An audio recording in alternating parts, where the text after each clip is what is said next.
Hello, in this video I'm going to be showing you how to derive the formula which you can use to find areas underneath curves.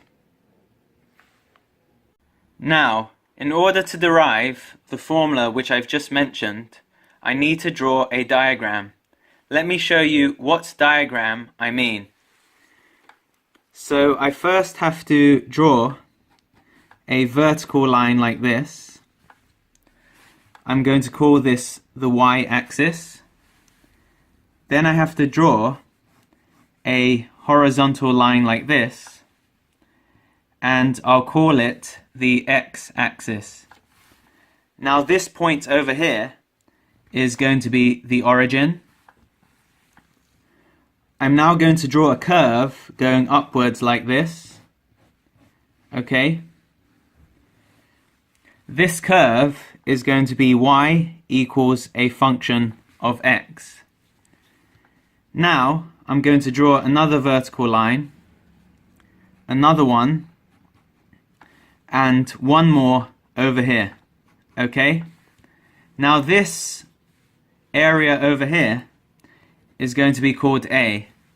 This area over here is going to be called change in A. This is because at one stage we just had an area, and this area expanded, creating a change in area. Okay? This is why this is going to be called change in area. Now I'm going to shade this change in area. Okay? Now, from the origin to this point over here, we have the length A. Okay? From the origin to this point over here, we have the length x. And from the origin to this point over here, we have the length x plus change in x. Okay? This means that the length from x to x plus change in x has to be change in x. Okay? Now, I'm going to put a point over here and another point over here. A horizontal line is going to go through this point, and a horizontal line is also going to go through this point over here. Okay? Now from the origin to this point, we have the height y, and from the origin to this point over here, we have the height y plus change in y. This means that this height over here has to be equal to change in y. Okay? And this height over here has to be equal to y. Now I'm going to add some extra points to this diagram. This point over here is going to be called P. This point over here is going to be called Q. This point over here is going to be called R. This point over here is going to be called S. This one T, and this one U.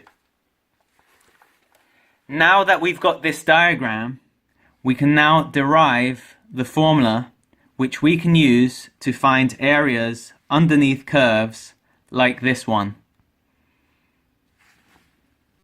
Alright, so I'm going to be showing you how to derive this formula from absolute scratch. Now, in order to derive it, we need to turn our attention to change in area, which is this area over here, plus two different rectangles. The rectangle QRUT, which is this, and also the rectangle PRUS, which is this. Okay? If we turn our attention to change in area and also these two different rectangles, we are going to be able to derive this formula over here from scratch. Now it turns out that the area of change in area is greater than the area of the rectangle QRUT, but smaller than the area of the rectangle PRUS. Okay? This has been written down over here. Now, to improve this expression, we need to figure out what the area QRUT is and what the area PRUS is. It turns out that the area QRUT is the same as the height y, okay, multiplied by the length change in x. This is going to be written down over here. Okay? And the area of change in area is greater than this. Now, the area PRUS is in fact the height y plus change in y, okay, multiplied by the length change in x. Okay? This is also going to be written down. Alright? And this is greater than the area of change in area. Now, in order to derive the formula which I've been talking about, I need to divide each and every element of this expression by change in x.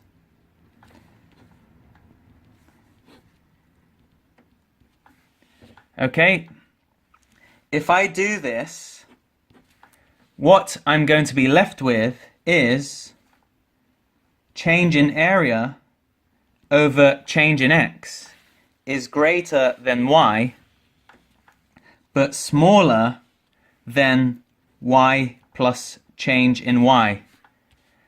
And this over here is a very important expression because we'll be using it to derive this formula right over here. Okay, so we've been able to derive this very important expression over here. Now, what happens as change in x approaches 0? Well, as change in x approaches 0, just like in differentiation, change in y is also going to approach 0. Let's write this down. Okay? This means that in the limit as change in x approaches 0, change in area over change in x is going to become equal to y. Okay? Now this happens because this change in y over here becomes negligible. It becomes something like 0.000000001, something like this. So as change in x approaches 0, change in area over change in x is going to be sandwiched between the value y and also the value y and something very negligible. This makes this expression over here become true. Now also, in the limit as change in x approaches 0, change in area over change in x is going to become dA over dx. This is more intuitive, okay?